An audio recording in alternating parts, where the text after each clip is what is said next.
on the wall? Well, the way I look at it, that two wrongs do not make a right. Now, it's forbidden in Islam to put a portrait of a living creature, a man, a horse, an animal, a bird, or whatever. But you can put whatever you like rather than living things. So you can have a portrait of a scenery, a view of a mountain, of rain, of seas, oceans, whatever, but do not put any living creature in that. Putting verses of the Holy Quran is something that is not preferable or recommendable, because Quran was not revealed to be used in this sense. It was revealed to be read and recited. Another form of abuse would be to put a copy of the Holy Quran in the drawer of your car, or under your pillow. And when you ask people, why are you doing this? They say, we're doing this to protect us from accidents, or to prevent thieves from breaking into our houses. And again, this is not acceptable at all, because the Quran was not revealed for this purpose.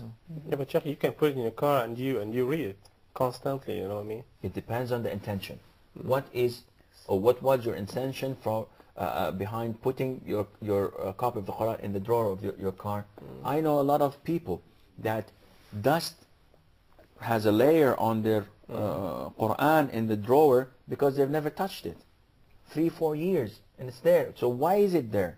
I know pilots that keep a copy of the Holy Quran in their flight kits, but without the intention of reading it or even opening it. Only emergency, you know what I mean? They look at it as a protector. And this by itself is a breach of believing in Allah Azza wa Jal, because Allah subhanahu wa ta'ala is your protector, not a copy of the Holy Quran. Can the meanings, or the verses, let me say the verses, not the meanings, of the Holy Quran be translated? I mean, for somebody who does not understand, for a foreigner, for example, who speaks English, speaks French, whatever the language, and he wants to understand the Holy Quran. If he's a Muslim who doesn't understand, who doesn't know Arabic, can the verses be translated into another language? Of course, and this is the case. We have translations of the meaning of the Holy Quran in a lot of current languages, and a lot of the newly reverted Muslims were reverted to Islam because of a translation of the meanings of the Holy Quran. Translation of the meaning, yes, and not of the actual verse.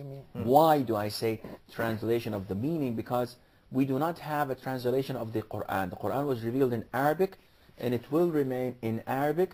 And again, it depends on where the translator is coming from. So every translator has his own touches to the text he's translating, and it depends on how you look at the verse of the Quran and the things that you can benefit of. So definitely it is not the best way to recite the Quran by reciting the meanings of it, but the best way to recite the Quran is to know the Arabic language and then understand the Quran and the text by your own. But the meaning of it is only for foreigners or for non-Arabic speakers to understand. However, if a Muslim foreigner, he has to learn the actual Arabic to be able to recite the actual Quran itself. Yes, he has to learn the Arabic. So in order to get closer to Allah Azza wa Jal, for example, you may not recite the meaning of the Fatiha in prayer. You have to recite the Arabic Fatiha surah, the first surah of the Quran. And you may not say Allah is great in the Salat. You have to say Allahu Akbar. The Arabic word as was taught to us by the Prophet ﷺ. Going back to the Quran, understanding or reading the English meaning of the words of the Quran adds value to you. It may give you 80%, 90% of the actual meaning, but there will always be words lost in translation. There will be always a wonderful meaning that the translator could not grasp and convey. But before translating the meaning for non-Arab or non-Muslims, we have to know the exact meaning, or the deep meaning, or what are the best sources or the best ways to know that meaning, especially that Allah the Almighty said, وَمَا يَعْلَمُ تَأْوِيلَهُ إِلَّا اللَّهُ. No one knows the exegesis of the Holy Quran except Allah. Not Allah. Actually, to understand the Quran, you have to understand the Arabic language. And Ibn Abbas, may Allah be pleased with him, said that the best way to understand the Quran through Quran itself. So Quran explains itself in different verses. So this is the highest level of understanding the Quran. And the second level is understanding the Quran through the Sunnah, the Prophet's teachings and actions. And the third way of understanding, or the third level of understanding the Quran, is through the poetic sense, because poets were the masters of the language. So if you master their poems, you have the ability to understand the Quran as it was addressing the Arabs.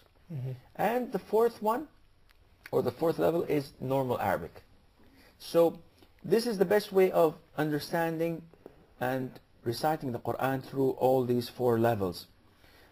What Allah Azza wa Jal means by ta'wil, the word ta'wil itself can mean things that will happen in the future. As Joseph said to his father, this is the interpretation of my dream before. And also ta'wil could mean the thing being explained to the others as a commentary. And that is why At-Tabari, Ibn Jarir At-Tabari, called his commentary over the Quran Ta'wil al-Quran al-Azim. And the last thing, the ta'wil, is the distortion of the real meaning, and this is not allowed. As in, when you say these are the attributes of Allah Azza wa Jal, Ar-Rahman means something else, so you distort the meaning, and this is not acceptable. Okay, we've got a short break now, and we'll return after this.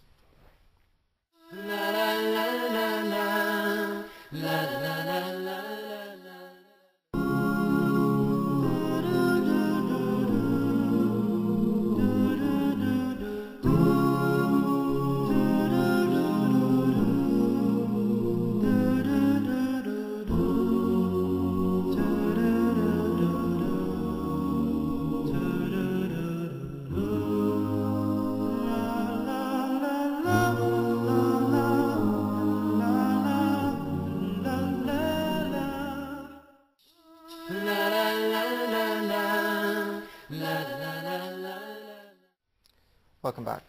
Osama, there was a question. Yeah, actually, I got a question. Like, I used to recite Quran and memorize it because of a great orator which called Mashari bin Rashid. I like his voice. He's not singing, but I like his voice actually. It's a way of reciting Quran and memorize it if you follow an orator or a speech or some person like that. Is there other ways to recite and memorize Quran than hearing it? There are different ways. It depends on the individual. Some people find it very easy to memorize Quran by hearing it. Others find it very easy to memorize Quran by reading it. And the most common way, since for ages people have been using it, is through writing it. Yeah. And that is why they have al-kuttab or katatib.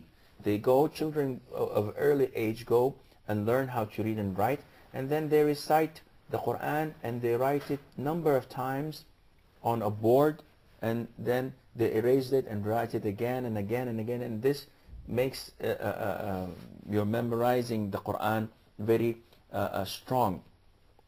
It depends on the time that you pick to memorize